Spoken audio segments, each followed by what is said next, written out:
Picture walking through a forest where the tallest thing around isn't a tree. It's a mushroom the size of a 4-story building. About 400 million years ago, long before dinosaurs, colossal fungi called Prototaxites ruled the land. The world then was more like a damp alien planet than the green Earth we know today. No flowers, no grass, just weird spongy towers that looked like nature was still beta-testing forests. Good evening, curious minds. I truly hope you will enjoy today's video. Before we begin, leave a comment and tell me where and when you're tuning in. And if you find yourself learning something new as you drift towards sleep, consider subscribing, but only if you enjoy these calm journeys through the universe. Now, let's begin. If you could time travel to that era, you'd probably think you landed on another planet. The ground would squish beneath your feet, covered in slippery mats of moss and early plant life struggling to stay upright. The air would feel thick and heavy, filled with mist and the earthy smell of decay. And standing all around you, though, massive, ghostly white columns rising from the swampy earth, were these mushroom giants. Each one loomed overhead like a fungal skyscraper. Some growing over 8 meters tall and a meter wide. It was a time before the first trees even knew how to tree. Nature hadn't invented wood yet, so these organisms became the first vertical architecture of Earth. Prototaxites looked bizarre, even by prehistoric standards. They didn't have leaves or branches, just tall, cylindrical trunks tapering slightly at the top. Some scientists think they may have resembled enormous loaves of bread left out in the rain. Fluffy, cracked, and oozing with fungal filaments. Their texture would have been soft and spongy on the outside, but firm enough to stand tall against the wind. Imagine the landscape. Endless fields of mossy green dotted with white fungal towers. It must have looked like someone planted mushrooms on a golf course designed by aliens. What's truly mind-bending is how scientists discovered these towering fungi in the first place. When the first fossils were unearthed in the mid-1800s, paleontologists stared at them in disbelief. These things were massive and fossilized upright, like tree trunks. Naturally, early scientists assumed they were ancient conifers, some kind of early tree species. But when they cut into them and examined the internal structure, something didn't add up. There were no rings, no wood fibers, no sign of leaves or roots. Just a tangled maze of tiny tubes, exactly what you'd expect to find in a mushroom, but scaled up to monster size. For decades, the scientific world was baffled. Some argued that Prototaxites was a kind of giant seaweed that had somehow wandered onto land. Others suggested it was a strange mix of algae and fungus, an evolutionary mashup that couldn't decide what it wanted to be when it grew up. It took nearly a century and some clever chemical detective work to settle the debate.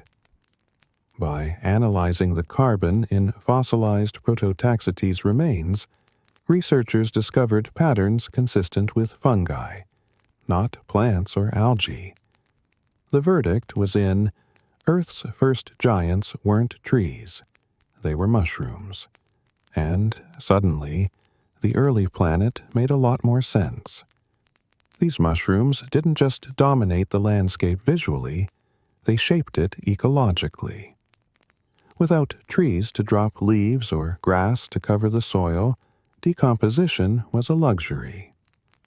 Dead organic material piled up in soggy layers, creating a buffet for fungi. Prototaxites likely thrived by absorbing nutrients from these decaying materials, feeding off the chemical leftovers of other organisms.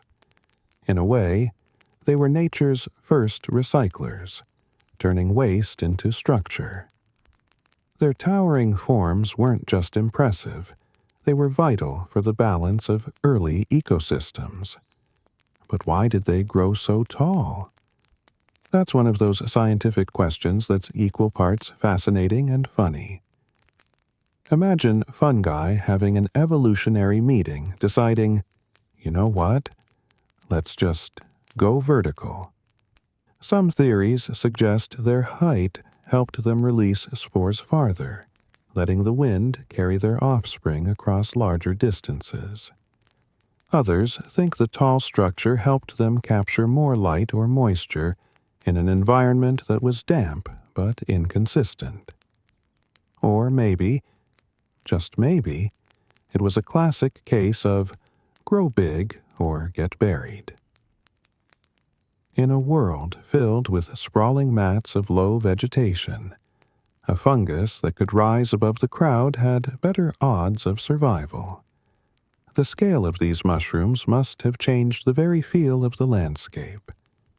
Walking among them would have been eerie, the air thick with spores, the ground soft and uneven, the horizon dotted with pale columns fading into mist. There were no birds to sing, no buzzing insects, no mammal footprints, just silence and the slow drip of water from fungal caps. You could almost hear the planet breathing through its new fungal lungs. It's strange to think that life once looked like this, primitive, quiet, yet already experimenting with grandeur. These fungal giants were the first hints of vertical ambition on land, showing nature's early fascination with reaching upward. They stood as a preview of what was to come: forests, ecosystems, and the eventual chaos of a world teeming with life. And perhaps the most poetic part of all is that these colossal mushrooms, these ancient sky-touchers, were temporary. They ruled in a time before roots took hold, before leaves unfurled, before earth wore green. They were kings of a world still learning how to breathe. And though they vanished millions of years ago, their legacy remains underground, woven into every fungal thread that still connects life today. Earth, in its awkward teenage years, built skyscrapers out of fungus. And somehow, it worked. Back then, land was mostly naked rock with patches of moss and lichen clinging on for dear life. The air was thick with carbon dioxide, and oxygen barely made the guest list. There were no buzzing bees, no chirping birds, just the occasional giant millipede minding its own prehistoric business. It was a world so quiet that even the wind probably sounded bored. If you could stand on Earth's surface around 450 million years ago, you wouldn't recognize the place. Forget about blue skies and birdsong. The planet was a geologist's playground, a blank canvas of rock and dust streaked with rivers that bled rust-red into the sea. The continents were lumped together in strange shapes. The air was heavy enough to taste, and there wasn't a single tree or flower in sight. It was the kind of world that would make even a cactus homesick. Back then, land was more experiment than ecosystem. The ground was bare and uneven, scattered with the first brave organisms daring to crawl out of the oceans. These early pioneers weren't glamorous. Mosses, liverworts, and lichen-like organisms formed crusty patches on the rock, tiny, flat, and desperate. They clung to cracks in the surface like stubborn stickers on a laptop, pulling in what little moisture the air offered. there was no soil to speak of. Without roots or fallen leaves, dirt simply didn't exist yet. The surface was a mixture of mud and dust, washed clean every time it rained, which was often. The weather had commitment issues, swinging from long dry spells to sudden, planet-wide downpours. The air itself was a challenge. The atmosphere back then was thick with carbon dioxide, tens of times higher than what we breathe today, and oxygen levels were so low that lighting a campfire would have been almost impossible. If you tried to take a deep breath, your lungs would protest instantly, assuming you even had lungs suited for that air. The sky probably looked hazy and dull, not the bright blue we know, because there wasn't enough oxygen or ozone to scatter sunlight properly. Imagine a world permanently stuck in the mood lighting of a storm. And the heat. Oh, the heat. With so much carbon dioxide trapping warmth, Earth was sweating profusely. Temperatures were high, and without forests or grasslands to absorb carbon, the greenhouse effect ran wild. You could call it global warming on tutorial mode. Despite this, ice sheets still clung to the poles during parts of the Silurian period, creating bizarre temperature contrasts. Boiling humidity near the equator, icy deserts toward the poles, and endless fog zones in between. The creatures that ventured onto land during this time were few and far between. Most life was still oceanic: corals, trilobites, early fish, but a few pioneers took the risky step onto solid ground. Some of the first land animals were arthropods, ancestors of centipedes, spiders, and scorpions. Picture a meter-long millipede lumbering across wet rock, its countless legs clicking like a typewriter from another dimension. It wasn't hunting anything. There wasn't much to hunt. Mostly, it was exploring, feeding on decaying plant material that had washed ashore. In this world, even scavenging was a full-time job. Sound didn't travel far here. There were no birds to sing, no insects to chirp, no leaves to rustle. The loudest noises might have been the gurgle of a distant volcano, or the faint hiss of wind scraping across stone. It was a planet of whispers, a place so still that you could probably hear the ocean breathing in the distance. Silence wasn't peaceful. It was eerie. You'd walk for miles and never hear another living thing. But underneath that stillness, something miraculous was brewing. The bare rock that defined early Earth was slowly, almost invisibly, being transformed. When the first mosses and lichen began to colonize the surface, they released acids that broke down rock particles. Over millions of years, this slow chemical warfare created the first grains of soil. It was the start of one of life's greatest collaborations, biology teaming up with geology. Together, they sculpted a world capable of sustaining complex ecosystems. Rain played a major role, too. Each storm eroded stone and washed minerals into rivers and shallow lakes, feeding algae and microbes. These tiny organisms were the real heroes of early land life, working tirelessly to fix nitrogen, photosynthesize, and pump trace amounts of oxygen into the air. They were microscopic oxygen factories, setting the stage for everything else to come. You could say the planet was under renovation, with bacteria as the construction crew and fungi as the janitors. Volcanoes were constant background characters in this drama. The continents were restless, tearing apart and colliding in slow motion. massive eruptions belched gases into the atmosphere, adding to the carbon dioxide overload, but also releasing nutrients like phosphorus and potassium that would one day enrich the soil. The smell of sulfur probably hung over the landscape, a reminder that the planet was still finding its balance. If you looked out over a Silurian horizon, you'd see something hauntingly beautiful. Rivers winding through red stone valleys, strange green patches clinging to rock faces, mist rising from distant seas, and the faint outlines of mushroom-like structures in the fog. The sun would appear larger and dimmer, and the stars, when they showed through the haze, would shimmer faintly through an atmosphere still learning to breathe. It's hard to imagine our lush, modern world descending from such a barren start. But this was the cradle of possibility. Every green leaf, every blade of grass, every forest that ever grew began as a patch of stubborn moss scraping nutrients off a rock. Earth's early land wasn't empty.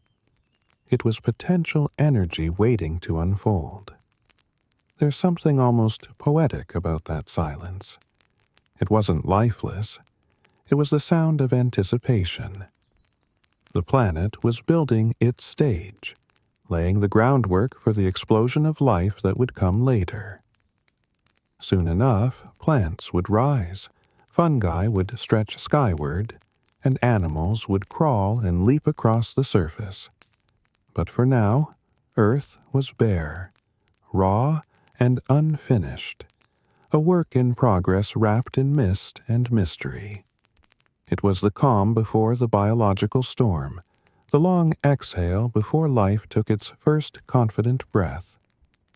And if the wind sounded bored back then, it's only because it had no idea what kind of chaos was about to arrive. When the first fossils of Prototaxites were unearthed in the mid-19th century, paleontologists were faced with an enigma so bizarre it seemed to break the rules of life itself. These fossils looked like tree trunks, but didn't behave like trees. They were long, cylindrical, and often preserved upright, some stretching several meters in length. The texture wasn't quite wood, nor was it stone. It was something in between, a layered, fibrous structure that defied neat classification. The scientific community collectively scratched its head, and what followed was a century-long guessing game that mixed genuine curiosity with a dash of existential confusion. To understand the puzzle, imagine being a Victorian-era scientist armed with a magnifying glass, a chisel, and a notebook that smelled faintly of pipe smoke. You're out in the field, hammering into ancient rock, and you discover what looks like a petrified tree trunk from a time when trees weren't even supposed to exist. You take it back to your study, slice it open, and under your microscope you see something that doesn't make sense. Instead of the neat rings of wood or the cellular structure of plants, there are tangled tubes, tiny, branching filaments woven together like the inside of a loaf of bread. The first scientist to describe Prototaxites, a Canadian named John William Dawson, published his findings in 1859, the same year Charles Darwin dropped On the Origin of Species. Talk about bad timing. While Darwin was busy explaining where species came from, Dawson was trying to explain what on earth his giant fossil even was. He thought it might be a primitive conifer, a sort of evolutionary prototype of trees. Hence the name Prototaxites, meaning first yew, as in the tree family Taxus. But even Dawson wasn't convinced. His fossil didn't behave like a tree, didn't grow like a tree, and most annoyingly, didn't fossilize like one either. Over the next few decades, hypotheses flew around faster than spores in a windstorm. Some argued Prototaxites was a type of giant seaweed that had somehow drifted onto land and fossilized in place. Others suggested it was a kind of rolled-up mat of algae, like a prehistoric sushi roll that had hardened into stone. And then came the wilder theories: meteoritic origins, alien organisms, or even a failed evolutionary experiment that had no living relatives. Paleontology was basically running a 19th century version of Guess That Species with a fossilized breadstick. For nearly a century, the debate simmered. The problem was that Prototaxites didn't fit neatly into any known biological category. Its internal structure consisted of countless microscopic tubes, some large, some small, crisscrossing in chaotic networks. They weren't vascular tissues, which plants use to transport water. They weren't mineral deposits. They were organic, but from what kingdom of life, nobody knew. The more scientists studied it, the stranger it became. It wasn't until the late 20th and early 21st centuries that the mystery began to crack open, thanks to the rise of chemical analysis techniques that could detect the molecular fingerprints of ancient life. Researchers started measuring carbon isotopes in Prototaxites fossils, comparing them to those found in plants and algae from the same period. What they found was shocking. The carbon ratios were all over the place. Living things that photosynthesize, like plants and algae, tend to have consistent carbon signatures. But fungi, which absorb nutrients from decaying material, show wild variation depending on what they've been eating. That variation was the smoking gun. Prototaxites wasn't using sunlight to make its own food, it was scavenging from the leftovers of others. In other words, it was a fungus. A giant, towering, prehistoric fungus that grew when nothing else on land could reach such heights. This revelation completely redefined what scientists thought they knew about early terrestrial life. And what a fungus it must have been. Modern mushrooms seem delicate in comparison, humble decomposers hiding in damp corners. Prototaxites was the opposite. Bold, enormous, and unapologetically weird. It likely grew through a massive underground network of mycelium, absorbing nutrients from decaying organic matter, and possibly even forming symbiotic relationships with early mosses and algae. It was both builder and recycler, the planet's first vertical ecosystem. But even after confirming its fungal nature, questions remained. How did something without wood or a rigid skeleton manage to grow so tall? Some scientists proposed that its structure was built from tightly packed fungal fibers that acted like natural rebar, giving it surprising strength. Others think it may have been filled with a spongy internal matrix that helped it resist collapse, like a pillar made of living foam. Its surface might have been coated in waxy layers to prevent drying out, allowing it to stand in humid but unpredictable climates. Imagine seeing one of these in real life, a pillar of white or gray fungus stretching skyward, perhaps with a cap-like texture at the top, looming over a landscape of moss and shallow puddles. Its surface might shimmer slightly with moisture, and from time to time it could release a fine cloud of spores that drifted silently into the wind. In the absence of trees, it must have dominated the skyline like organic skyscrapers. What's even more fascinating is how long it took us to accept that idea. For over a century, Prototaxites refused to fit our tidy categories, reminding scientists that the story of life isn't always logical. Evolution doesn't move in straight lines. It doodles in spirals, experiments wildly, and sometimes leaves behind clues that make us question everything we know. The case of Prototaxites is a testament to scientific humility. Even with all our tools, sometimes a fossil defies explanation for generations. It reminds us that discovery isn't about having answers. It's about staying curious long enough to recognize them when they finally appear. In the end, this fossilized breadstick turned out to be one of Earth's earliest architects, a fungal giant that sculpted landscapes and set the stage for the ecosystems to come. Not bad for something scientists once thought might be seaweed. Turns out, the joke was on us. The mushrooms had been standing tall all along. To understand the rise of Earth's first fungi empires, you have to think underground. Literally. While Prototaxites ruled the skyline, the real magic happened beneath the surface. Down there, invisible to prehistoric eyes, spread a dense web of microscopic threads called hyphae. Together, these threads formed what we now call mycelium, a living fabric that stitched together the land like a biological carpet. It wasn't flashy, but it was one of the most revolutionary systems life ever built.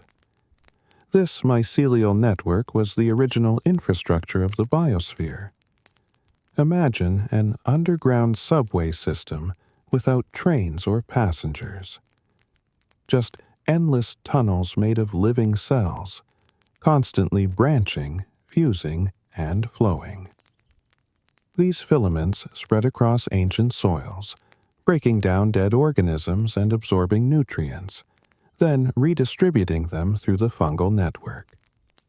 It was the ultimate recycling system before nature even had trash.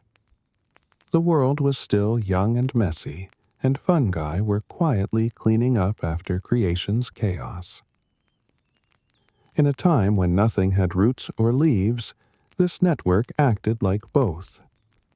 Mycelium infiltrated decaying matter, digesting it externally by releasing enzymes into the environment. Essentially, they dissolved their dinner before slurping it up. While animals would later evolve stomachs, fungi outsourced digestion to the soil. It's a little gross if you think about it, but highly effective. A single gram of mycelium could cover several meters of rock and debris, exploring every crevice for nutrients. The early Earth didn't have a recycling bin, but it did have a fungal cleaning service with excellent coverage. These ancient fungi were the first organisms to develop a true symbiotic relationship with the land. They broke down tough organic compounds, freeing up carbon, nitrogen, and phosphorus, elements that other life forms desperately needed. Over zillions of years, this slow chemical alchemy created the foundation for fertile soil. Without fungi breaking down the leftovers of microbial mats and dead algae, the planet's surface would have remained barren, a crust of unprocessed waste. You could say fungi were Earth's first chemists, inventing compost long before humans ever thought to. But the real secret to their success lay in their network behavior. Modern studies of fungi show that mycelium acts almost like a nervous system. It responds to environmental cues, redirects nutrients, and even seems to communicate chemically between distant parts of the same organism. While ancient fungi didn't have consciousness, their networks behaved intelligently, adapting growth patterns, rerouting energy flows, and balancing resources across large territories. In a primitive way, they managed ecosystems the way modern forests now do through underground fungal networks connecting roots. Only in this case, there were no trees to collaborate with. Fungi were doing all the work solo. Above ground, their massive, fruiting bodies, the towering Prototaxites, acted as nutrient storage towers and spore launch pads. Think of them as skyscrapers, built by a civilization that never invented steel. They grew upward, not just for the view, but for survival. The taller they got, the farther the wind could carry their spores, giving them a reproductive advantage in a world without pollinators. Each spore was a microscopic ticket to a new territory, capable of drifting across rivers, landing on wet rock, and starting an entirely new network. This strategy made fungi the ultimate colonizers of early land. If we could somehow peel back the surface of that ancient terrain and look down, we'd see an alien beauty. Luminous threads glowing faintly in the dim light, sprawling in fractal patterns across the mud. Some regions would be densely packed, feeding on rich deposits of organic debris, while others stretched outward in thin tendrils, scouting new ground. The entire system pulsed slowly with life, a planet-sized metabolism exhaling gases, shifting minerals, and laying the groundwork for future ecosystems. What's remarkable is that this blueprint hasn't changed much in hundreds of millions of years. The same network structure still exists today under our feet, in every forest, garden, and field. Modern fungi use the same playbook their ancestors wrote, digesting, redistributing, connecting. The only real difference is scale. The ancient ones had entire continents to themselves, while today's fungi share space with forests, animals, and humans who rarely appreciate that they're walking on the descendants of the planet's original engineers. Scientists often call mycelium the wood wide web, but in those early days, it was more like the world wide web. It didn't just transport nutrients, it sculpted environments. By stabilizing soil and spreading life-supporting compounds, fungi indirectly made it possible for vascular plants to evolve later. In other words, without the fungal foundation, the rise of trees, grasses, and ecosystems as we know them might never have happened. Fungi built the stage, and plants just moved in and redecorated. There's a strange poetry in imagining how this network operated before competition arrived. No roots stealing their territory. No grazing animals trampling their fruiting bodies, just endless expansion. Each fungal organism could grow for decades, maybe centuries, weaving through the landscape like an artist painting with invisible ink. The planet's surface was their canvas, and decomposition was their art form. Every decayed carcass, every fallen mat of algae, every droplet of ancient ooze was raw material for their masterpiece. And the result of their work wasn't just cleaner terrain, it was chemistry on a planetary scale.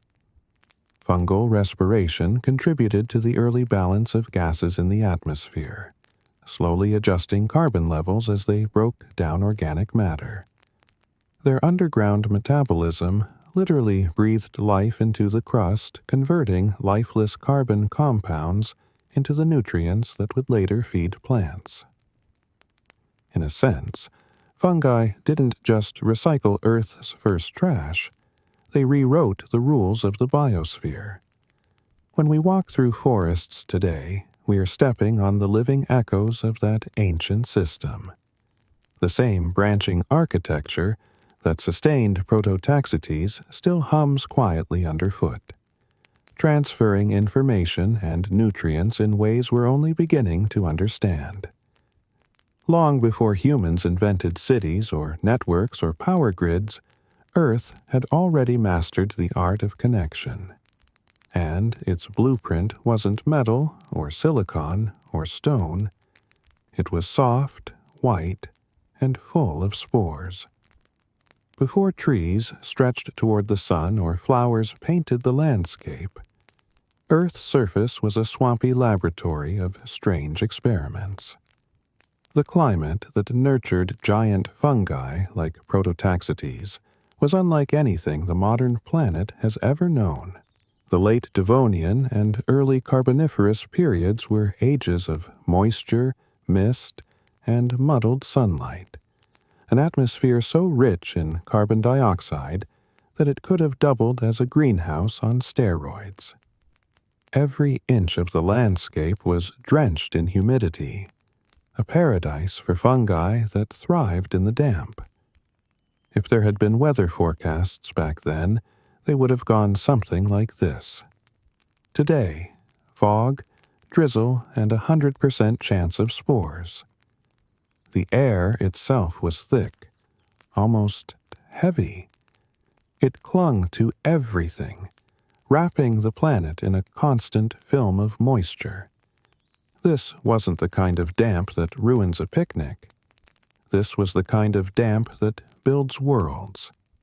Water vapor trapped heat, creating a balmy global temperature that rarely dipped low enough for frost. With no tall plants to block the wind or create shade, sunlight filtered down diffusely through clouds and haze, giving the land a ghostly, silver glow. If you were to stand there, it might feel like living in the world's largest terrarium, one built by a forgetful god who left the lid half closed. But why did this steamy, hazy atmosphere produce fungi that could grow tall enough to rival buildings? The answer lies in a perfect chemical storm. At the time, Earth's atmosphere was loaded with carbon dioxide, tens of times higher than today, and only a fraction of the oxygen we're used to breathing. The oceans were teeming with algae and microbial life, constantly exhaling carbon-rich gases into the air. On land, very little vegetation existed to absorb it, so carbon dioxide built up like steam in a kettle. This abundance of carbon provided fungi with endless fuel for growth. Unlike plants, fungi don't photosynthesize. They feed on organic matter. And in a world where decay was abundant and competition scarce, it was an all-you-can-eat buffet for the fungal kingdom. Humidity wasn't just comfortable, it was essential. Fungi rely on moisture to transport nutrients through their cells and to release spores effectively. Without it, their tissues dry out and die. But in this prehistoric steam bath, conditions were just right. Rainfall was frequent, rivers overflowed, and the thin soils of early Earth stayed perpetually soaked. It was like living in an eternal rainforest with no trees. For a fungus, this was paradise. Dark, damp, and deliciously fertile. Another key ingredient in the recipe for fungal gigantism was the absence of serious competition. During the Devonian period, the land was just beginning to host vascular plants, those with internal plumbing systems to transport water and nutrients. But most were still small, creeping along the ground or barely reaching knee height. Grass didn't exist, and trees were still evolutionary prototypes. In other words, the land was wide open for whatever could take advantage of it. Prototaxites filled that void beautifully. Its vertical structure gave it a reproductive advantage. Taller fungi could disperse spores farther on the wind, colonizing distant patches of terrain before anything else arrived. Then there's the sunlight, or rather, the lack of it. The Devonian atmosphere was hazy, and ultraviolet radiation from the young sun penetrated differently than it does now. Without the thick ozone layer we rely on today, sunlight was harsher, and yet much of it scattered through aerosols and water vapor, creating a diffuse glow rather than direct beams. For fungi, which prefer shaded or filtered light, this was ideal. They didn't have to compete for sunlight like plants would later. In the gloom of this ancient greenhouse, they thrived where future trees would have wilted. It's also worth noting that the continents themselves were on the move. During this time, much of the landmass was grouped around the equator, forming warm, coastal plains where ocean mist rolled inland and shallow waters stagnated. These wetlands were chemical soups, rich in minerals, organic debris, and the decaying remains of early life. Fungal spores that landed in such environments found perfect nurseries to grow. With every rainfall, nutrients leached from rock and algae mats, feeding the underground networks that nourished Prototaxites and its kin. The atmosphere's composition didn't just nurture fungi, it helped shape their size. Modern fungi are limited in how large they can grow because oxygen levels today allow for only so much diffusion through their tissues. But back then, the unique balance of gases may have changed the equation. Some researchers suggest that the slightly higher atmospheric pressure and abundance of carbon dioxide altered the way fungal respiration worked, allowing these organisms to sustain larger bodies without collapsing under their own weight. The air was, quite literally, thick enough to support their ambitions. It was a time when Earth's ecosystems were still improvising. There were no forests yet to moderate climate, no grasses to anchor soil, no animal herds to trample new growth. The feedback loops that define modern ecology hadn't been written. Every rainstorm, every volcanic eruption, every gust of wind had an outsized impact. And fungi, quiet, tireless, efficient, were the great beneficiaries of this chaos. If you could step into that world, you'd be surrounded by constant motion, not the kind of bustling life we know today, but the slow, creeping movement of growth and decay. The ground would glisten with wet biofilms. The air would shimmer with invisible clouds of spores. Lightning storms might crackle across the horizon, their bolts striking wet ground and releasing steam that carried nutrients upward. And looming over it all, the fungal towers, pale and massive, would dominate the skyline, their shapes soft and swollen in the humid air. It was a world without color, yet full of life, without forests, yet full of giants. The atmosphere itself was both cradle and sculptor, nurturing a generation of organisms that would never be seen again. For a brief geological moment, Earth belonged to the damp and the decomposers. The climate didn't just allow giants to grow, it demanded them. In a world perpetually soaked in fog and carbon, being tall, absorbent, and unbothered by sunlight wasn't just an advantage. It was a lifestyle. The age of fungal giants was, in essence, Earth's humid dream phase, an era when the planet was still figuring out how to build life from moisture and minerals. And from that dream, towering mushrooms rose like exclamation points, marking one of evolution's strangest and most poetic experiments. If the surface of ancient Earth was the fungal skyline, then below it lay an entire hidden civilization.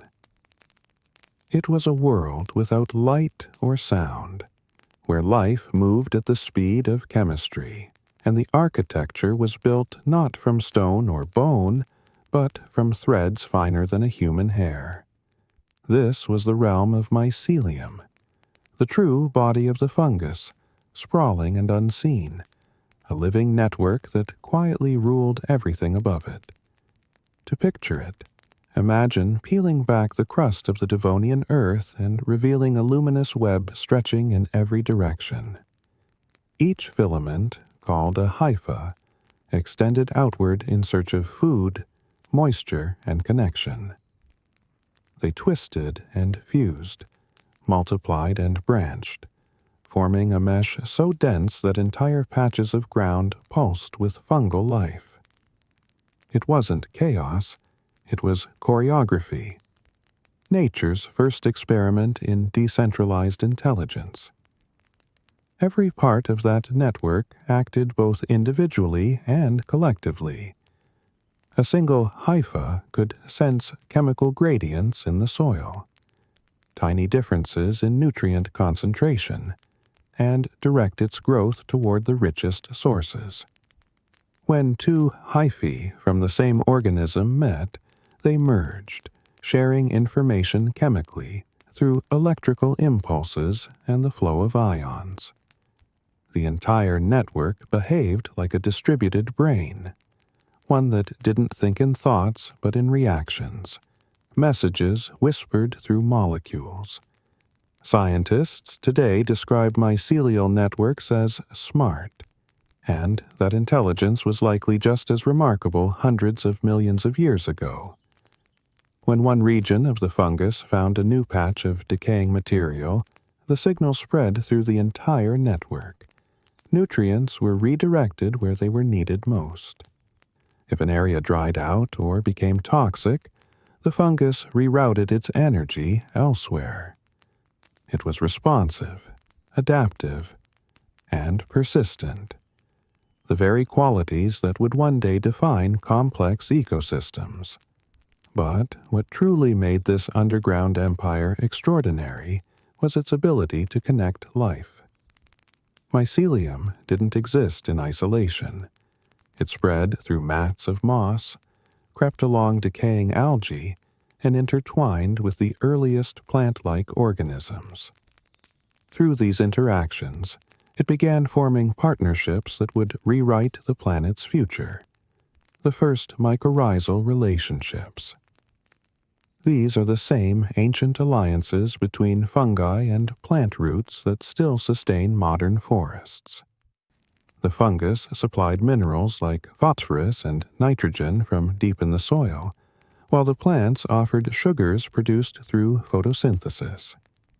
It was a trade deal that benefited both sides, a prehistoric economy based entirely on chemistry. Before plants even had proper roots, fungi acted as their underground support system.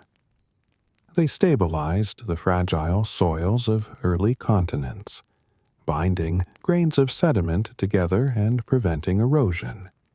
Every time it rained, instead of washing nutrients back into the ocean, the fungal web trapped them in place. In doing so, it transformed barren rock into living ground. The planet's surface became less slippery, more structured, and more capable of supporting complex vegetation. It was one of the quietest revolutions in Earth's history. No explosions, no mass extinctions, just billions of filaments slowly stitching the land together. In many ways, this network operated like the planet's first communication grid.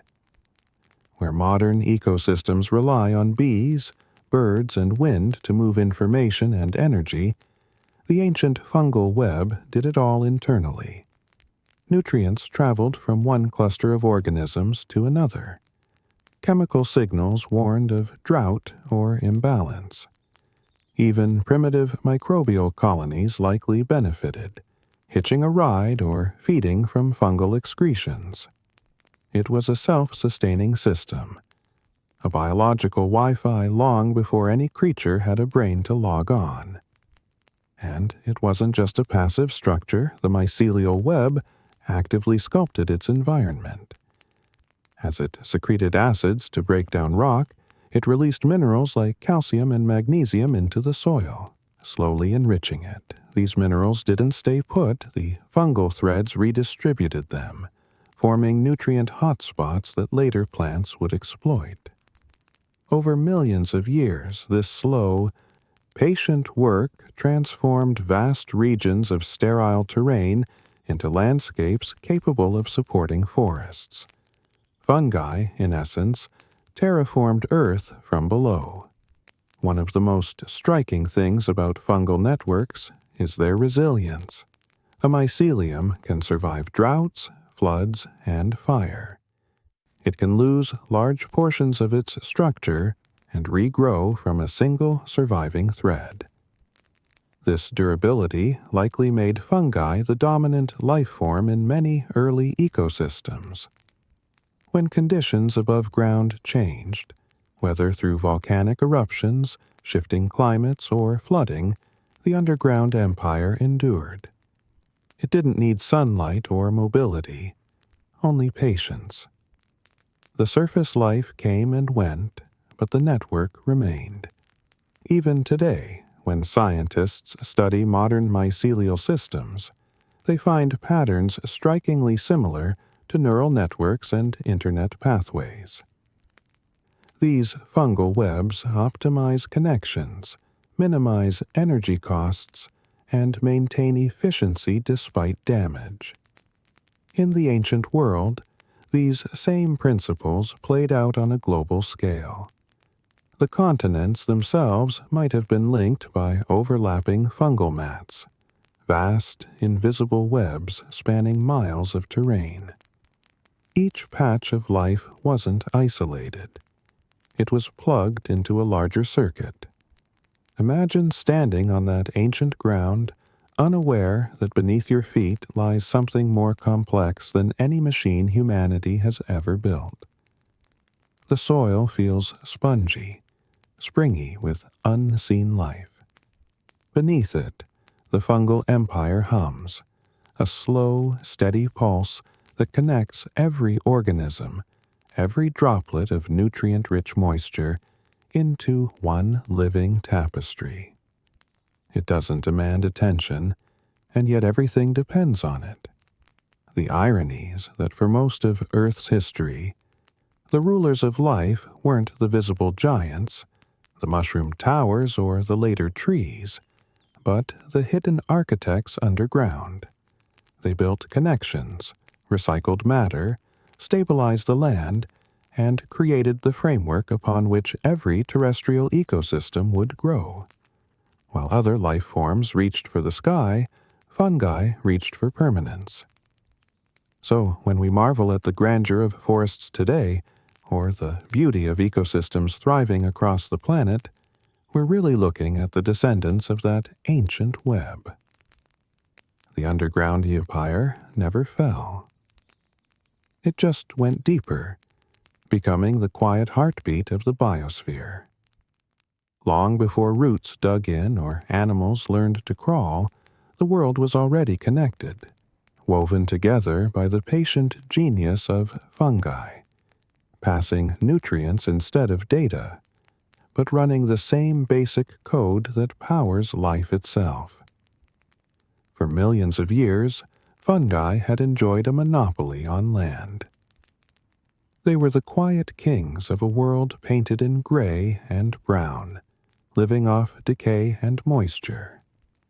But then, in one of evolution's boldest moves, something new arrived. Something that could take sunlight, that free cosmic energy raining down from above, and turn it into food. The age of photosynthesis had truly come to land. plants had entered the scene, and they didn't just move in politely, they redecorated the entire planet. It started subtly.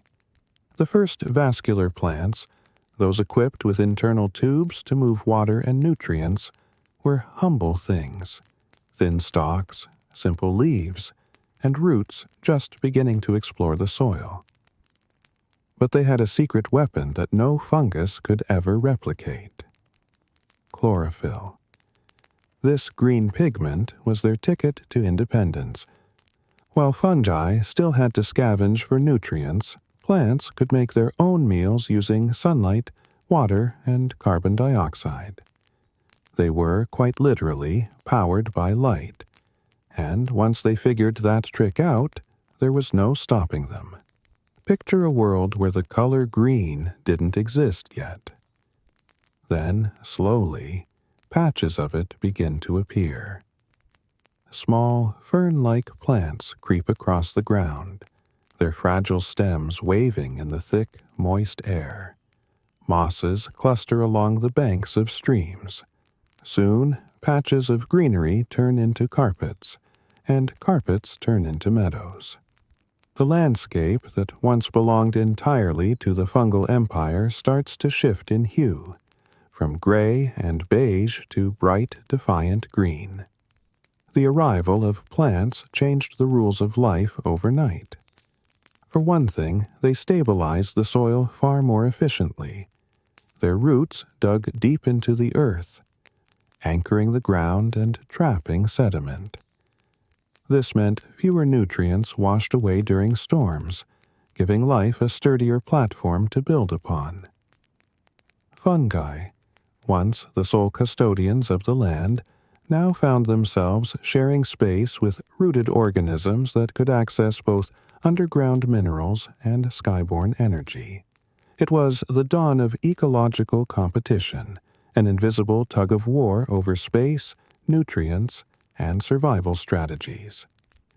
As plants evolved, they got taller. The development of lignin, a tough organic compound that gives plants structural strength, was the game changer. It allowed stems to stand upright and reach for the light. While fungi had relied on internal pressure and dense cell walls to grow vertically, they couldn't match the rigid scaffolding lignin provided. Soon, the first true trees appeared, towering club mosses and horsetail ancestors that reached heights no fungus could rival.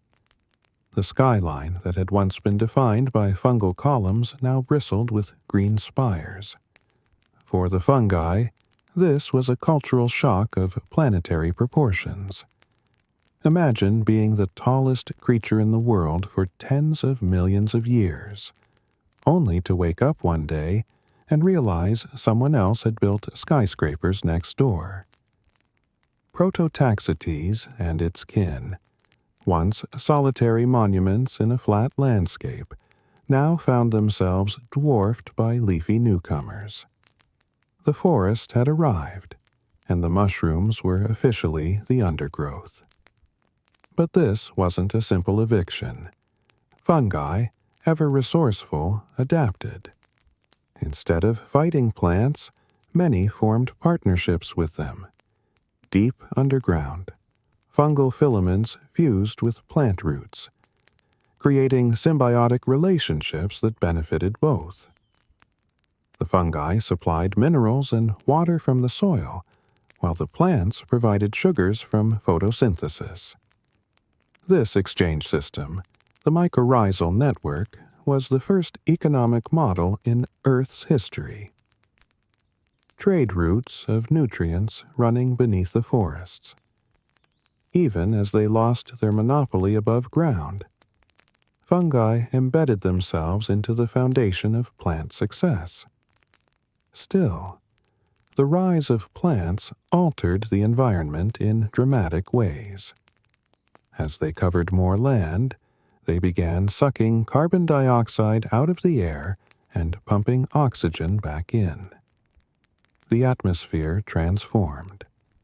The haze that once smothered the sky began to thin, revealing the first true blue skies Earth had ever known. Oxygen levels rose to unprecedented heights, reshaping not just the chemistry of the air, but the destiny of all life that breathed it. The moist, fungal world gave way to a more balanced, breathable planet, one that favored new life forms yet to come. For fungi, however, this oxygen boom was a double-edged sword. More oxygen meant faster decomposition, which was good for their recycling business, but it also meant that fire, something previously rare, became possible. Lightning strikes could ignite forests, burning away both plant and fungal matter. What had once been a stable, damp world was now a dynamic one, full of growth, death, and renewal. For the first time, ecosystems began to cycle in seasons, not stagnate. Meanwhile, plants didn't just change the ground, they transformed the sky and seas too. Their photosynthetic activity cooled the planet by reducing greenhouse gases, ending the perpetual sauna Earth had been stuck in. Rainfall patterns shifted, rivers carved deeper channels, and new habitats emerged. Entire species of fungi had to evolve or vanish, adapting to shaded forest floors, rotting logs, and nutrient-rich soils rather than open swamps. In a poetic twist, fungi, those once mighty rulers, became the caretakers of this new world. They broke down fallen logs, returned nutrients to the soil, and wove invisible threads between trees, helping forests communicate and share resources. They were no longer the tallest, but they became the most connected. Power had shifted from height to depth. If you could stand in one of those early forests, you'd feel the change immediately. The air would smell fresh, tinged with the earthy aroma of decay and growth entwined. Sunlight would filter through fronds and primitive leaves, dappling the ground where fungi now grew in the shadows. The silence of the old fungal world would have been replaced by the soft hum of life, a buzzing, whispering ecosystem of cooperation and competition. Plants may have stolen the crown, but fungi never truly lost the throne. They simply changed kingdoms, from the surface to the soil, from solitary towers to sprawling networks. The age of green had begun, but it was built upon the legacy of the gray. The mushrooms might not have been the tallest anymore, but they had something better. They had become the invisible architects of the living earth. The moment plants took root and spread across the continents, Earth's air began to change in a way that would alter the destiny of every living thing. Before this transformation, the atmosphere had been thick with carbon dioxide, warm and hazy, a world where breathing would have felt like inhaling through a wet cloth. But plants were natural overachievers. Once they figured out photosynthesis, they didn't just make enough oxygen for themselves, they flooded the planet with it.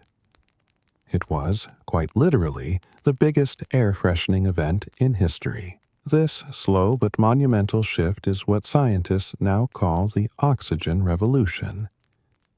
It didn't happen overnight. It took millions of years of relentless plant activity, each leaf acting as a microscopic factory, pulling in carbon dioxide and exhaling oxygen. Imagine entire landscapes breathing together. Forests inhaled by day, exhaled by night, and gradually the balance tipped. What was once a stifling greenhouse became an atmosphere capable of supporting energy-hungry life forms. The air that had once favored fungi and moss now belonged to creatures that needed lungs and blood. The change in oxygen levels wasn't just a matter of chemistry. It was evolution's cue to kick things into high gear. Oxygen is like rocket fuel for metabolism. It allows organisms to burn energy efficiently and grow larger. As levels rose, life responded with enthusiasm. Arthropods, the ancestors of insects, became supersized. Millipedes stretched as long as a car. Dragonflies the size of seagulls buzzed through the humid air, their wings glinting in the new sunlight. Every breath was packed with power, and nature was suddenly running on high-octane air. Meanwhile, the oceans joined the revolution. As plants on land pumped oxygen into the atmosphere, it began dissolving into the seas, creating oxygen-rich zones that allowed new marine life to flourish. Fish evolved better gills and stronger muscles. Some even started experimenting with the idea of leaving the water entirely, flopping onto muddy shores and taking awkward first breaths of this freshly minted atmosphere. In a sense, the oxygen revolution didn't just change the air, it inspired evolution's first great migration from sea to land. But while this was great news for animals, it spelled the beginning of the end for the reign of the fungal giants. Prototaxites and its kin had once thrived in the carbon-rich, oxygen-poor environment of early Earth. Their physiology was built for damp, dense air and slow decay. They decomposed organic matter and absorbed nutrients in conditions where little else could survive. But with rising oxygen levels came new players, and faster metabolism meant faster decomposition. The fungi's slow, methodical approach was suddenly old news. Smaller, more efficient decomposers emerged, competing for the same food sources and thriving in the oxygen-rich environment. Even the fungi's towering growth strategy began to lose its edge. In a high-oxygen world, plants could grow taller and sturdier, using their lignin-reinforced stems to reach sunlight that the mushrooms once monopolized. Fungal towers that had once stood proud and solitary now found themselves overshadowed, literally, by vast forests of tree-sized ferns and early conifers. The age of gray spongy pillars gave way to a world of green canopies and leaf litter. Oxygen also brought a new threat: fire. Before this atmospheric transformation, lightning could strike a forest or a patch of mossy ground without much consequence. There simply wasn't enough oxygen to sustain a flame. But as oxygen levels climbed, fire became not only possible, but inevitable. Lightning strikes ignited dry vegetation, and wildfires began to rage across the land. For the first time, Earth experienced the cleansing, chaotic rhythm of burning and regrowth. For fungi, whose towering bodies were soft and moisture-dependent, fire was disastrous. In a blaze, their fruiting structures would dry, crack, and vanish. Ashes to ashes, spores to dust. Yet even in decline, fungi refused to fade quietly. They adapted to this new oxygen-rich planet by diversifying. Instead of producing massive, singular structures, they evolved millions of smaller fruiting bodies, mushrooms, molds, and yeasts that spread spores with efficiency and speed. What they lost in size, they made up for in resilience. They became specialists in decay, thriving in the ashes left behind by the new fires, breaking down charred wood, and preparing the soil for plant regrowth. In essence, they became Earth's first emergency cleanup crew. As oxygen kept rising, the atmosphere itself transformed visually. The sky, once muted and grayish under thick carbon haze, began to scatter blue light more efficiently. The first true blue skies appeared, along with brighter sunlight filtering through leafy canopies. The planet that had once been a steamy, fungal world of mists and shadows now gleamed with color and vibrancy. The smell of rot was replaced by the scent of resin and greenery. For the fungi that once ruled this place, it must have felt like the world had turned on a light they didn't ask for. The oxygen revolution didn't just make Earth livable, it made it dynamic. Weather patterns shifted. Storms became more complex as forests began releasing water vapor into the air, influencing rainfall. The balance of gases created a climate that could sustain ecosystems of immense variety. Evolution was no longer trudging forward, it was sprinting. Within a geological blink, life had gone from moss and mushrooms to dragonflies, amphibians, and forests buzzing with activity. And yet, despite losing their dominance, fungi remained crucial players. The new plant life depended on them more than ever. Underground, fungal networks still helped roots absorb nutrients and recover after fires. Above ground, they recycled fallen wood and kept the carbon cycle turning. They might have lost the spotlight, but they became the stagehands of life's grand production. Without them, the Green Revolution would have collapsed under its own weight. Looking back, it's poetic. The very oxygen that dimmed the age of the mushroom giants also ensured that life, diverse, colorful, and wild, could explode across the planet. The fungi had cleared the way, built the foundation, and then gracefully ceded the throne to the next act. Their legacy didn't end. It simply went underground. So, while oxygen may have lifted wings, fed lungs, and set forests ablaze, it also buried a quiet truth beneath our feet. Every breath we take, every step on living soil, carries a whisper from the fungi who ruled before air itself learned how to breathe. Every empire eventually meets its twilight, and for the fungal monarchs that once ruled the planet, their decline came not through violence or cataclysm, but through something much quieter: shade. As the first forests spread their green canopy across the land, sunlight, the lifeblood of ecosystems, stopped reaching the damp, open ground where the giant mushrooms had once thrived. What had once been a misty plain of colossal fungal towers slowly transformed into a shadowed, leafy world. The reign of the mushrooms was ending, and the trees didn't even know they'd started a revolution. In their prime, Prototaxites had stood solitary, each one rising from bare, open terrain, drinking in moisture from the air and feeding on the decaying mats of early plant life. But now, the ground was no longer bare. Forests of towering ferns and early conifers were taking over. The air thickened not with spores but with drifting pollen. The once wide skies became crowded with branches.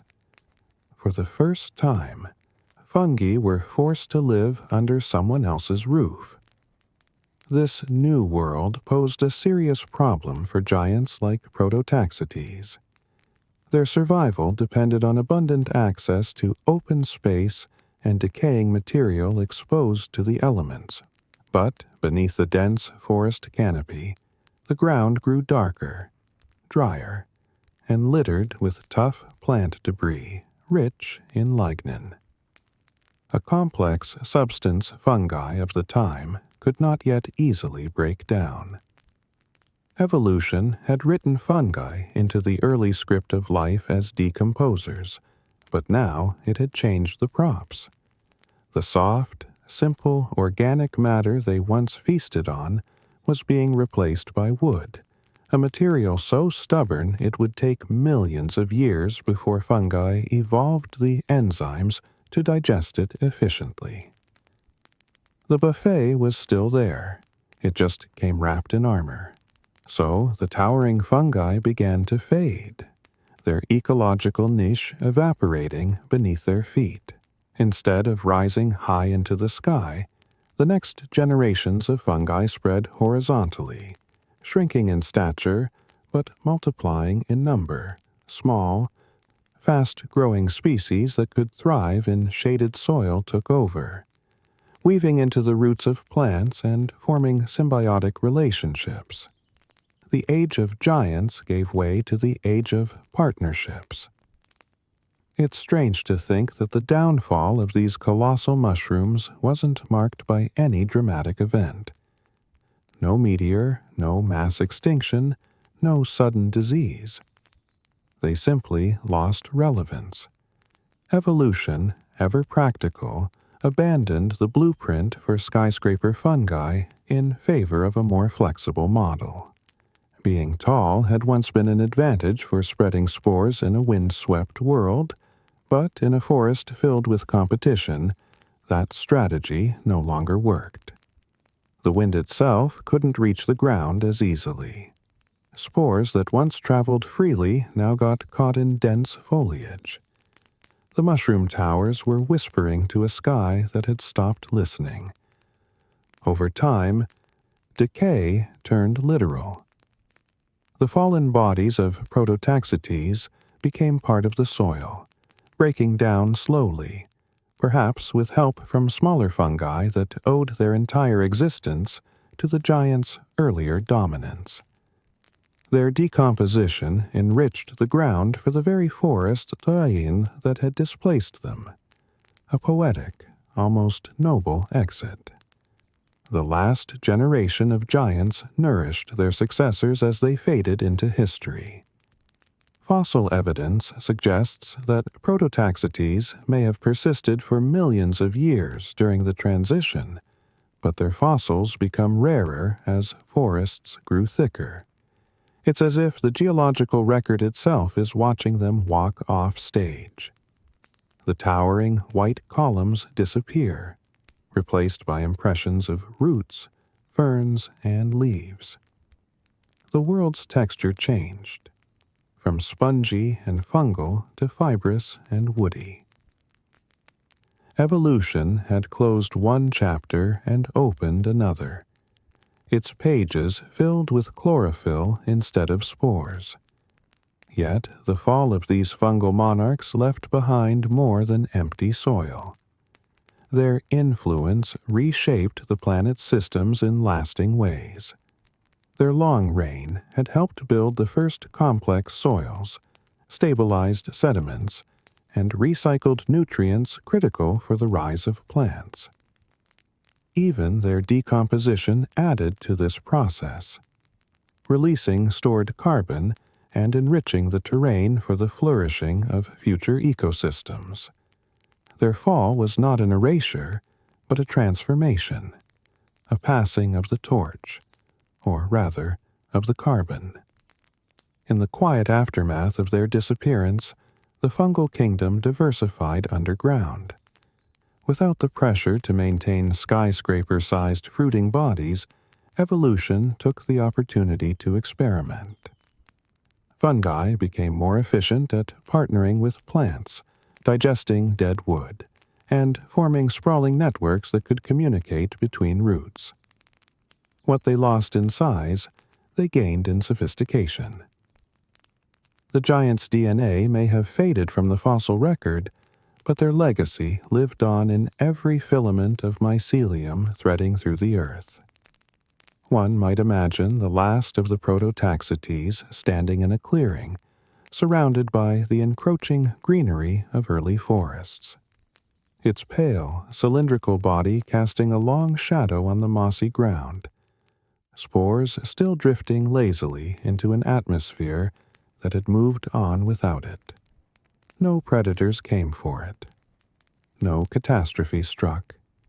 It simply stood, decomposing in place as its world changed around it. If extinction could ever be described as peaceful, this was it. There's a bittersweet beauty in their story. The tallest organisms on Earth didn't fall in battle. They simply outlived their moment. They existed in an evolutionary interlude, a pause between a barren world and a living one. And when that pause ended, they stepped aside gracefully, becoming part of the soil that fed the forests that followed.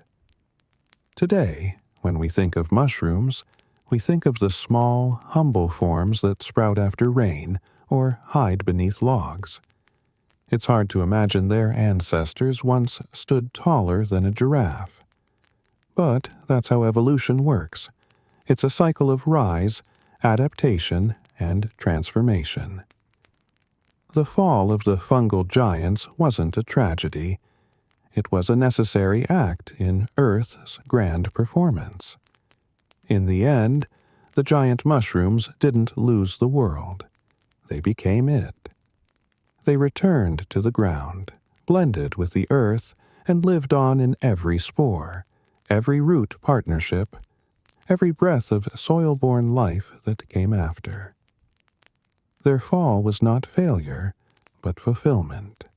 The final, quiet masterpiece of creatures who had always known that decay is just another word for renewal. Finding a Prototaxites fossil is like stumbling across a forgotten monument from a vanished civilization. Except this monument was alive, soft, and made of fungus. To the untrained eye, these fossils look deceptively simple. Long cylindrical shapes embedded in stone, sometimes upright, sometimes toppled over like fallen pillars. But once you slice one open, it's as if you've opened the diary of early Earth itself. Inside those stony walls lie microscopic patterns that whisper stories from 400 million years ago. Most Prototaxites fossils are discovered in sedimentary rocks that once formed in swampy, coastal plains, the very environments these giants called home. Over eons, their bodies, originally composed of spongy fungal tissue, were buried by mud and silt. Time, pressure, and chemistry worked together to turn their remains into stone. What's remarkable is how much of their internal structure survived. When paleobotanists examine thin sections of these fossils under a microscope, they see intricate networks of filaments, hyphae, frozen mid-growth. These filaments form swirling, layered patterns that almost look like brushstrokes, each one tracing the flow of ancient fungal life through its massive frame. For decades, these internal patterns were the source of fierce scientific debate.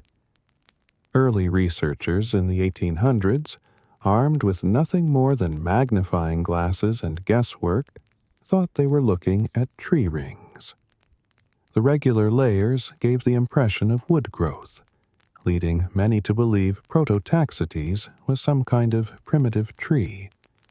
Others saw the tangled tubes and thought they resembled seaweed structures or giant lichens. No one could agree. It wasn't until the late 20th century when scientists began applying chemical and isotopic analysis that the truth began to crystallize. By measuring the ratios of carbon isotopes in Prototaxites fossils, researchers could determine how it fed. The results were bizarre. The isotope signatures varied wildly from one sample to another, even within the same fossil. That inconsistency was the smoking gun. Plants that photosynthesize have consistent carbon ratios because they take in carbon dioxide in a predictable way, but fungi that feed on decaying matter inherit the chemical fingerprints of whatever they consume, which can vary drastically depending on their diet. The chemical chaos within Prototaxites told scientists everything they needed to know. This wasn't a tree. It was a fungus that had eaten half the planet. These isotopic studies didn't just solve a century-old mystery, they opened a window into the ecology of early Earth. The varied carbon signatures suggested that Prototaxites lived in a mosaic of microhabitats, feeding on whatever it could find, decomposing algae, microbial mats, and early terrestrial plants. Each fossil, in a sense, is a snapshot of an ancient buffet table, recording what life was digesting millions of years before the first dinosaur even dreamed of stomping around. What makes Prototaxites fossils especially fascinating is how global they are. They've been found across multiple continents, from Canada to Saudi Arabia, from Europe to Australia, remnants of a time when those lands were arranged very differently. This global distribution tells scientists that these fungi weren't local oddities. They were cosmopolitan citizens of early Earth, spreading across ancient landmasses connected by shallow seas and humid plains. Their fossils even help map how the continents themselves shifted over time. Wherever these giants grew, they left a mark that now helps us trace the movements of the planet's crust. Examining these fossils is a delicate task. Paleontologists often cut wafer-thin slices using diamond-tipped saws, then polish them until they're nearly transparent. Under magnification, the fossil reveals its inner world. Rings, threads, and voids once filled with living matter. Some sections even show evidence of invasion by other microorganisms, suggesting that Prototaxites wasn't immune to decay or disease. Life, it seems, was already finding ways to recycle even its most dominant members. And then there's the scale. The largest fossils found measure over 8 meters long and 1 meter wide. Holding a fragment of one is like holding a piece of the first skyscraper ever built. The idea that something that large could have been soft-bodied and spongy defies intuition. Yet here the evidence stands.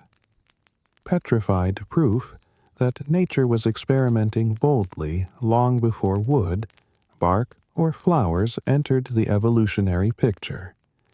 Every Prototaxites fossil tells two stories: the story of the organism itself and the story of the world that preserved it.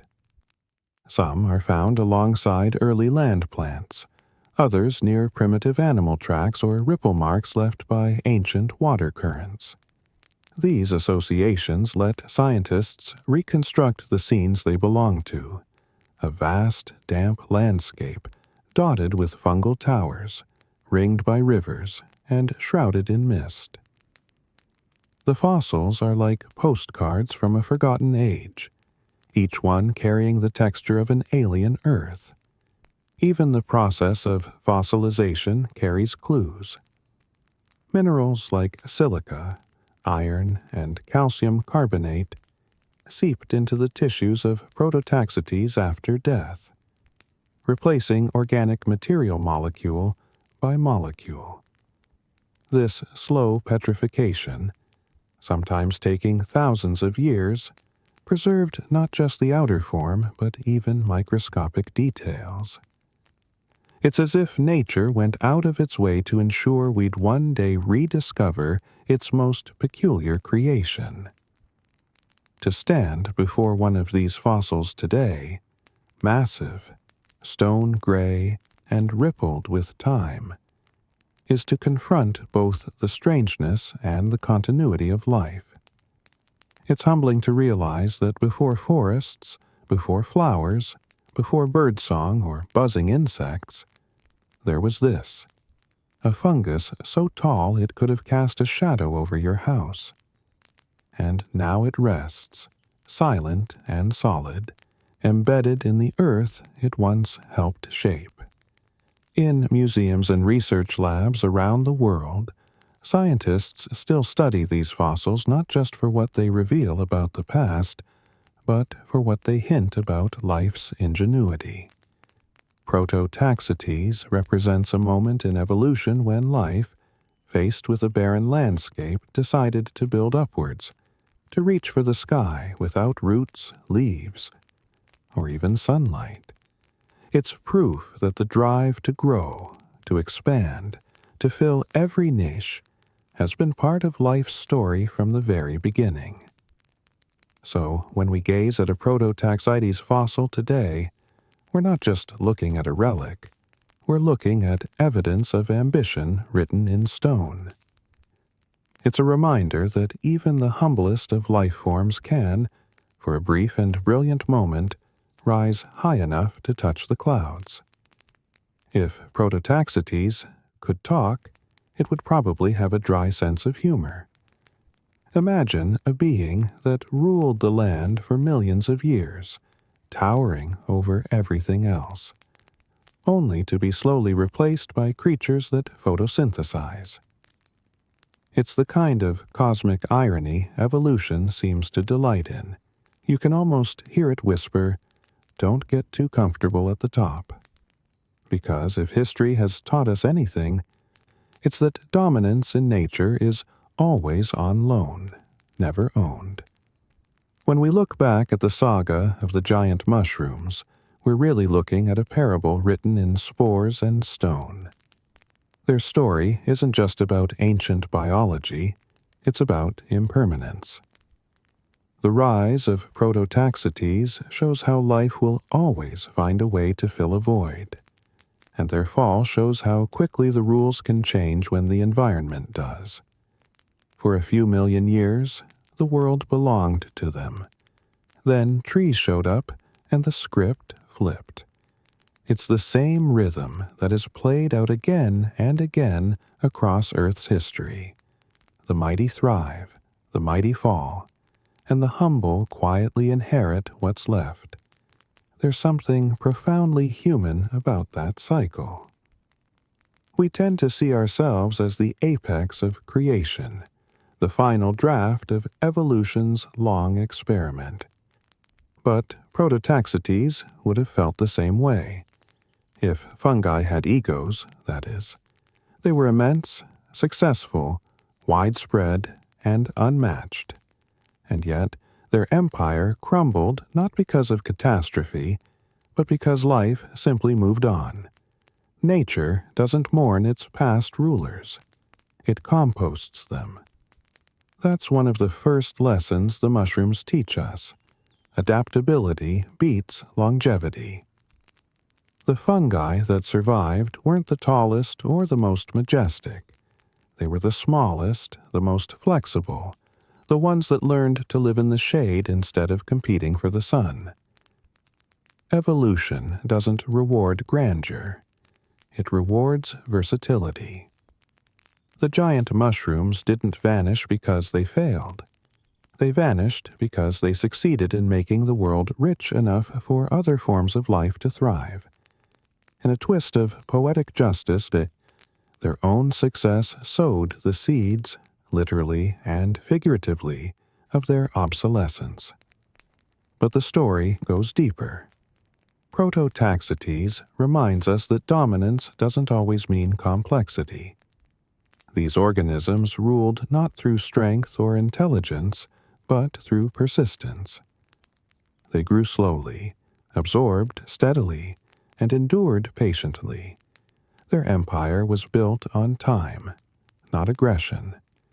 And when change came, they didn't rage against it.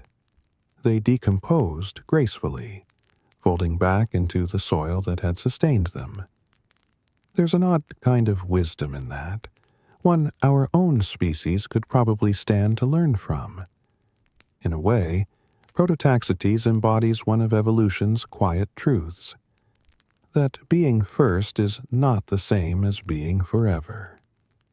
Nature is full of prototypes, forms that test the boundaries of possibility, clearing the path for what comes next.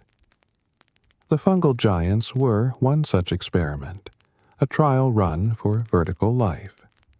They proved that height could work, that the land could support massive structures reaching skyward. Without them, perhaps the idea of tree might have taken longer to evolve. They were evolution's first drafts of grandeur, and like any draft, they were meant to be edited. There's also something humbling about their simplicity. They didn't rely on sunlight or movement or even vision.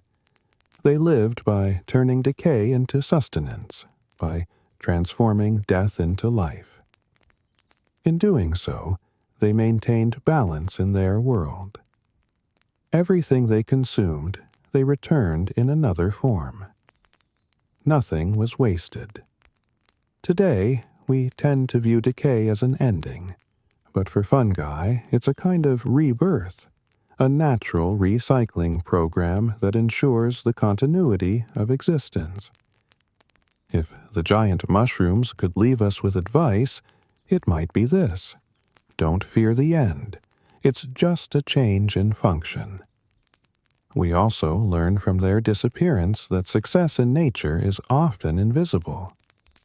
Once, these fungi ruled the surface world. Now, their descendants rule beneath it. Modern mycelial networks, vast underground webs connecting trees and plants, may be smaller, but they are infinitely more intricate.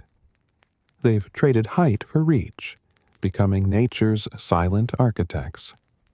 From one perspective, the fungi never fell at all. They simply shifted dimensions, from skyward to subterranean. Power doesn't always announce itself. Sometimes it hides in the soil, doing the quiet work that keeps everything else alive. Their story also invites us to see life through a longer lens. From our human point of view, a few million years feels like eternity. To evolution, it's just an intermission. Prototaxites ruled for longer than the entire human species has existed, yet they're gone. Someday, what we build, our cities, our empires, our technologies, will also fade, perhaps to be replaced by something we can't imagine. The mushrooms remind us that permanence is a comforting illusion. Even the greatest towers, whether made of steel or hyphae, eventually crumble into dust. And yet, there's beauty in that impermanence. The fall of the fungal giants wasn't tragic. It was transformational. Their bodies became the soil that nourished forests. Their decay fueled the next wave of evolution. In death, they fulfilled their purpose. They didn't vanish. They evolved into influence. Maybe that's the most profound lesson of all. That legacy isn't about endurance, but impact. What matters isn't how long you stand, but how deeply you shape what comes after. So, when we picture those giant mushrooms towering in the fog of prehistory, we shouldn't just marvel at their size. We should recognize them as symbols of life's endless reinvention, a reminder that every rise carries within it the seed of its own fall. And every fall leaves behind the foundation for something new. Evolution, after all, doesn't waste material. It rewrites it. The Prototaxites didn't lose to the trees. They became part of them, literally and metaphorically. The forests that replace them are built upon the nutrients, the chemistry, and the groundwork they left behind. In the grand recycling loop of existence, fungi are both the beginning and the end. Maybe that's why their story still resonates. Because beneath all the science, the fossils, and the ancient dirt, there's a simple, universal truth. nothing lasts forever. And that's the beauty of it. Nature doesn't cling. It transforms. The mushrooms had their age of glory, and when it was over, they decomposed into wisdom, a gentle, spongy reminder that even empires, like fungi, are meant to return to the earth. Extinction is rarely the end of a story in nature. It's more like a plot twist. When the age of giant mushrooms faded and trees claimed the skyline, the fungi didn't bow out. They simply went underground, quite literally, and began their quiet second act. What they lost in grandeur, they gained in influence. If the age of Prototaxites was an era of fungal dominance, what followed was an age of fungal diplomacy, one built on alliances, trade, and collaboration.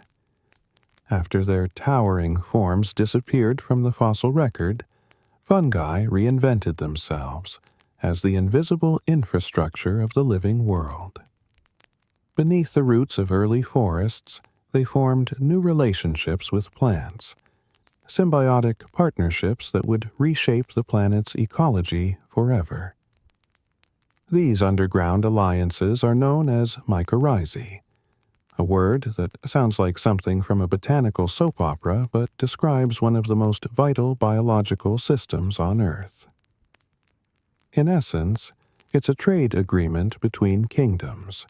Plants provide sugars made from sunlight, and fungi return the favor with waters and minerals extracted from the soil. This was a revolutionary deal. Plants, for all their elegance, have one glaring limitation. They can't move. Their roots can only reach so far. Fungi, on the other hand, are explorers. Their filamentous networks, made of tiny threads called hyphae, can extend far beyond the reach of any root, infiltrating microscopic spaces between soil grains, scavenging nutrients like phosphorus, nitrogen, and zinc that plants can't access on their own. In exchange for a sweet payment in carbohydrates, fungi deliver the goods. It's been a thriving business partnership for over 400 million years, and unlike most business arrangements, it has never gone sour. Through these relationships, fungi became architects of abundance. The dense web of mycelium beneath a forest floor functions almost like a living circulatory system, moving nutrients where they're needed most. One tree can, through fungal intermediaries, share resources with another, even of a different species. Young saplings growing in the shade can receive carbon loans from older, sunlit giants. A stressed plant can signal distress through the network, prompting neighboring trees to adjust growth or release protective compounds. Scientists have taken to calling it the Wood Wide Web. But in truth, this communication system existed eons before humanity invented Wi-Fi. What's remarkable is how fungi managed to go from kings to caretakers without ever losing their evolutionary edge. While the forests above changed dramatically, from the club moss trees of the Devonian to the vast conifer and fern forests of the Carboniferous, fungi simply adapted their strategy to match each new world. They diversified into thousands of forms: decomposers, symbionts, parasites, and opportunists. Some specialized in digesting wood, others in living on plant roots, and still others in preying on insects or bacteria. In every ecological niche that opened, a fungus quietly moved in to fill it. The decomposition role they mastered became even more critical as plant life evolved. When trees began dropping leaves and dying in abundance, the planet faced a new problem: how to recycle all that biomass. Fungi rose to the challenge with chemical ingenuity. Over time, they evolved powerful enzymes, lignin peroxidases and cellulases, that could break down the toughest plant materials. The forest floor became their laboratory, and rot became their masterpiece. Without them, dead matter would have piled up endlessly, suffocating ecosystems under layers of unbroken debris. The forest as we know it, vibrant, self-renewing, alive with growth and decay in perfect balance, exists because fungi learned how to turn death into life's next chapter. But their story doesn't end with decomposition. As they wove themselves into ecosystems, fungi began influencing more than just soil chemistry. They shaped evolution itself. Plants that partnered with fungi grew faster, spread farther, and survived harsher conditions than those that didn't. Over time, this partnership became so integral that most modern plants can't live without their fungal allies. Even the grass under your feet and the trees lining your street rely on these unseen connections. In a real sense, every green thing owes its success to a fungus whispering in its roots. And fungi didn't stop with plants. They reached out to animals, too. Some species formed intricate relationships with insects, helping ants and termites cultivate fungal farms that both feed and sustain their colonies. Others colonized animal skin or gut systems, forming mutualistic partnerships that influence digestion, immunity, and health. Evolution's quiet multitaskers had found yet another way to stay indispensable. Their resilience and adaptability have made them some of the most enduring organisms on Earth.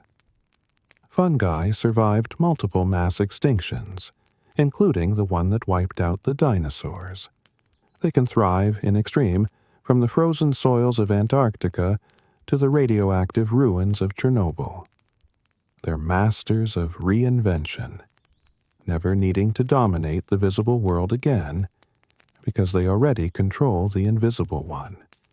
Today, when you walk through a forest, you are treading on the living descendants of those ancient fungal networks. Beneath every footstep lies a web of life stretching for miles, an organism older than civilization, older than trees, older even than the concept of forests. If you could see it glowing beneath the ground, it would look like an illuminated map of neurons firing in slow motion, connecting every living root into a single breathing organism. And that's the irony of their so-called comeback. The fungi didn't really return because they never left. They just changed their form, evolving from visible giants into invisible masterminds. Their empire no longer needs towers to prove its reach. Its influence now extends through the very fabric of the biosphere. Every ecosystem, from rainforest to tundra, hums with their presence. The old giants might be gone, their colossal shapes long since eroded into the fossil record. But their lineage endures in every patch of moss, every root system, every gust of wind that carries a spore. They've traded the glory of height for the power of a connection, proving once again that survival isn't about standing tall. It's about staying woven in. So, while the forests above ground sway and rustle, the true rulers of life remain below, silent, ancient, and endlessly patient. The mushrooms may have fallen from their throne, but the crown simply sank into the soil, where it still glows faintly beneath our feet, Picture stepping outside your door and into a world that never quite dries. A place where the air itself feels alive, heavy with mist and the faint scent of earth after rain. The skyline isn't glass and steel, nor branches and leaves. It's soft, pale, and breathing. Towering mushrooms rise where trees should be, their caps spreading like umbrellas over the land, glistening with dew that never evaporates. The ground squishes underfoot, spongy with fungal mats instead of grass. This is not the world we know. It's Earth reimagined under the reign of the mushrooms. In this alternate timeline, the Prototaxites never fell. Perhaps trees never evolved, or maybe fungi found a way to outcompete them. Either way, this planet is ruled by spore and hyphae. The air hums with the quiet respiration of giant fungi, their immense forms exhaling carbon dioxide and sucking in oxygen through networks so vast they blur the line between individual and ecosystem. Every breeze carries a dusting of spores, trillions of microscopic seeds drifting like invisible pollen, settling on every surface. You'd never truly breathe clean air again. You'd inhale the future of the forest with every breath. In this fungal world, humidity would be king. Fungi crave moisture, and their dominance would ensure the planet stayed perpetually damp. Rain would fall more often, absorbed into an endless network of soft mycelial layers, blanketing the soil. Swamps would stretch where deserts might have been, and fog would cling to the lowlands like silk. Even mountains would gleam faintly with fungal films, their surfaces living and breathing. The world would shimmer, not with sunlight through leaves, but with the faint bioluminescence of certain species that glow in the dark, casting eerie greens and blues across the misty night. Forests, as we know them, wouldn't exist. Instead, imagine fungal jungles, dense, vertical labyrinths of stalks and caps, some as wide as city rooftops. These fungal towers would drip constantly with condensed moisture, their undersides lined with gills releasing spores in soft, steady clouds. The air below would be thick and hazy, filled with floating spores that sparkle faintly in the filtered light. Animals would have evolved differently. Here, lungs as we know them might be a liability. Breathing in a constant fog of spores could cause blockages or infections, so creatures in this world might rely on external gas exchange like amphibians, or develop specialized filters in their throats. Insects, however, would thrive. Many modern insects already have intimate relationships with fungi. Some farm them, others live inside them, and still others eat them. In a fungal Earth, evolution would have taken this to an extreme. Picture beetles the size of birds drilling through mushroom stalks, releasing clouds of spores as they tunnel. Swarms of luminescent flies might gather beneath giant caps, feeding on sweet, decaying tissue and lighting up the gloom like organic lanterns. The ecosystem would pulse with decomposition and renewal, a cycle of growth and rot so fast and constant it would feel like the world itself was breathing in rhythm. And what of us, the humans who evolved in a sunlit, leafy world? Would we even exist in this damp dominion? Perhaps not in our current form. Without trees, there'd be no wood for fires, no savannas to run across, no fruit-bearing plants to nourish our ancestors. But if we imagine humanity somehow adapted to this fungal age, our architecture and culture would look unrecognizable. Cities might be carved into the stalks of colossal mushrooms, the walls pulsing faintly with moisture and life. Homes could be grown rather than built.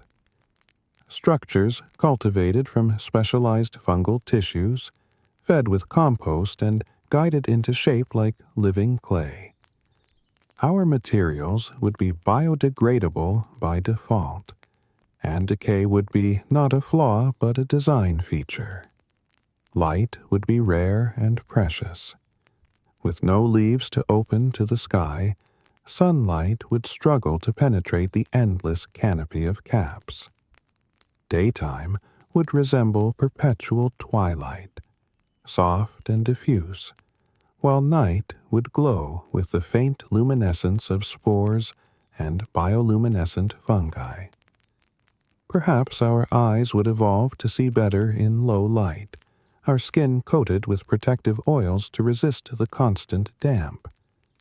Our senses might even shift to detect subtle chemical signals in the air, pheromones, decay compounds, the whisper of nearby growth, turning scent into our primary means of communication. In such a world, the very concept of time might feel different. Fungi grow neither quickly nor slowly. They grow patiently, with a rhythm that defies haste. A civilization built in their image might measure time in seasons of decay, in cycles of spore release rather than solar years. Instead of calendars marked by harvests, we'd track the sporing of great fungi as annual events, festivals where clouds of spores drift across the land like living snow. Of course, not everything about this world would be idyllic. The constant dampness would make disease a constant threat.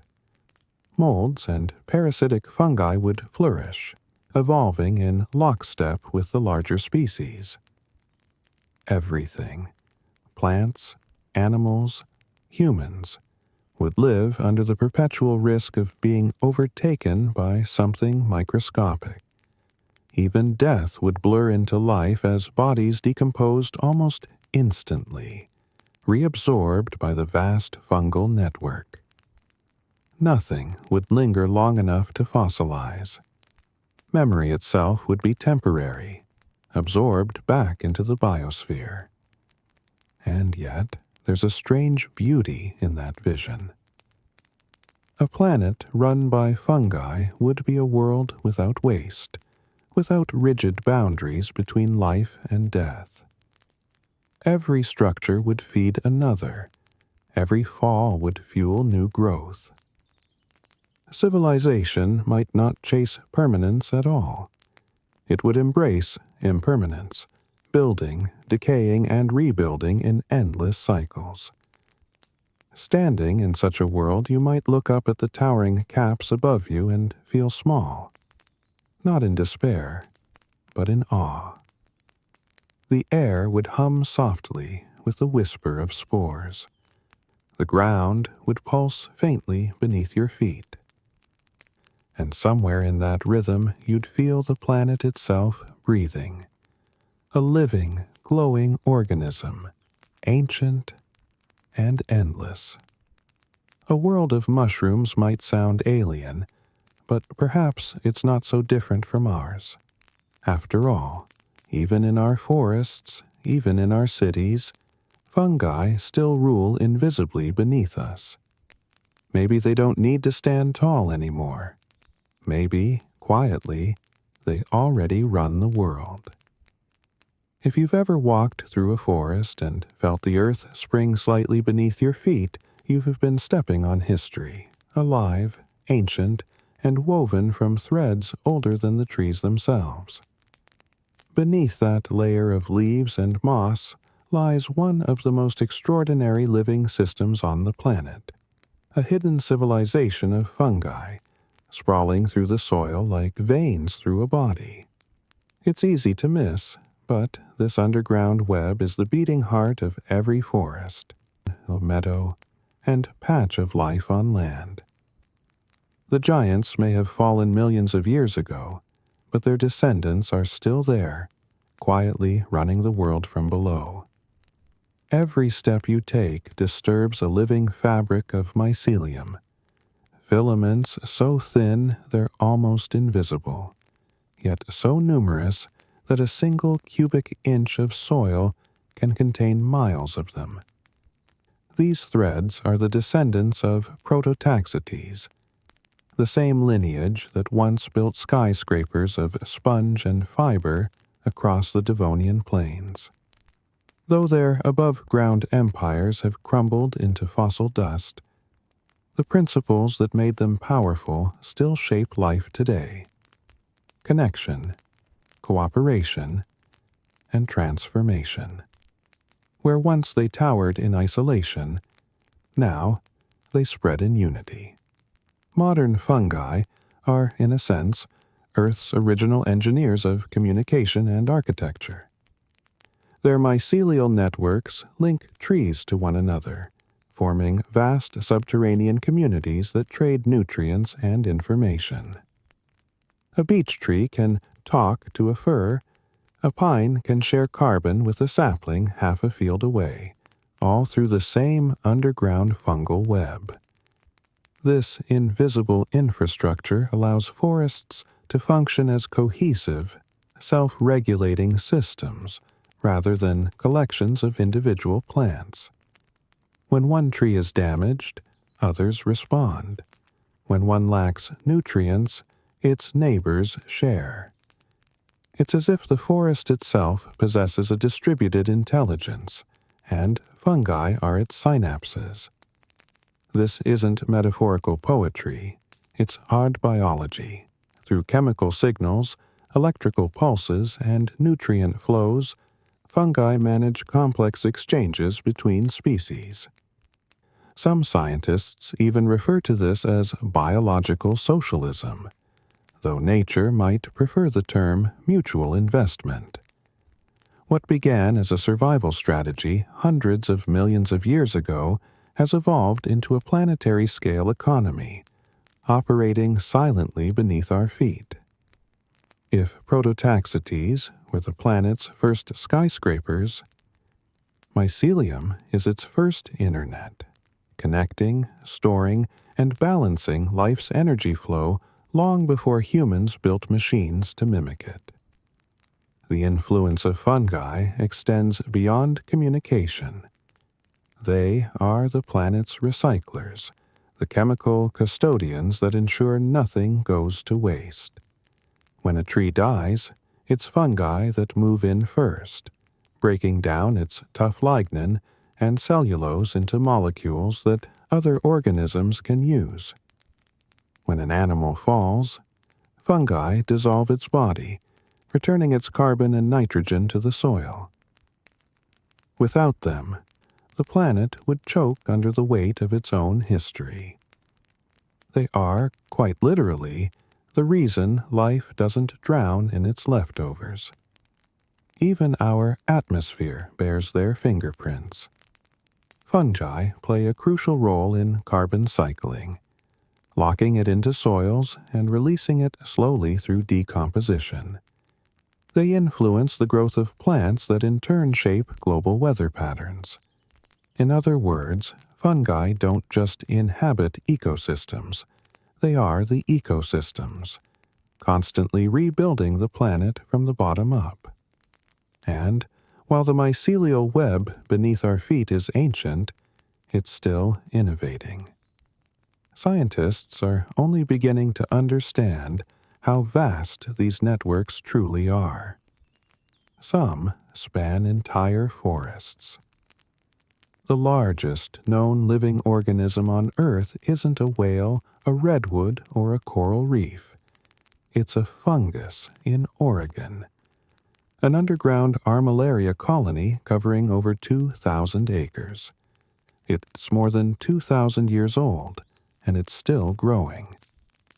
The planet's greatest living being doesn't roar, swim, or fly. It whispers through the dirt. The legacy of fungi isn't just ecological, it's philosophical. They remind us that strength doesn't always mean standing tall. It can mean spreading wide, connecting deeply, and sustaining quietly. Their survival strategy, adapt, integrate, and recycle, offers a blueprint not just for ecosystems, but for civilization itself. Humans often dream of conquering nature, yet fungi have thrived for billions of years by partnering with it. Their success isn't built on dominance, but on interdependence. In a way, fungi are the ultimate teachers of humility. They show us that even the most monumental forms of life, the towering trees, the buzzing insects, the mammals that roam above, are only as strong as the networks beneath them. The stability of entire continents of life depends on filaments too fine to see, working in the dark, asking for nothing in return but decay to feed on. There's poetry in that quiet devotion to the cycle. Their presence also hints at how life might thrive beyond Earth. Astrobiologists have long speculated that fungi could be among the first forms of life capable of surviving on other planets. They can digest rock, tolerate radiation, and live without sunlight. In a strange twist of cosmic irony, the same organisms that once built Earth's first vertical structures might one day colonize Mars, not as skyscrapers this time, but as soil makers and recyclers, preparing the ground for whatever comes next. And yet, even here, on this planet they helped shape, fungi remain humble. You won't see them listed among the charismatic megafauna that fill documentaries. They don't roar or bloom or take flight. But without them, none of those creatures could exist.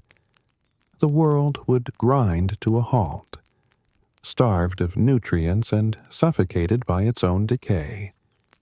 When you crouch down in a forest and lift a handful of soil, you're holding billions of years of silent progress. You're holding threads that connect the past to the present, that link the age of mushroom giants to the rise of modern life. Beneath the crunch of fallen leaves, beneath the roots and the rot, lies the most ancient legacy Earth has ever known. A civilization without walls, borders, or rulers. Only endless connection. So yes, the giant mushrooms are gone. Their spongy towers have crumbled. Their reign reduced to fossils in stone. But their descendants still rule in their own quiet way. Every forest is a cathedral they built. Every breath of life passes through their unseen hands. The first skyscrapers may have been soft and silent, but they left behind a world that knows how to grow, how to decompose, and how to begin again. And if you listen closely on a still, damp morning, you might just hear it, the faint hum of the Earth's original architects, still at work beneath your feet.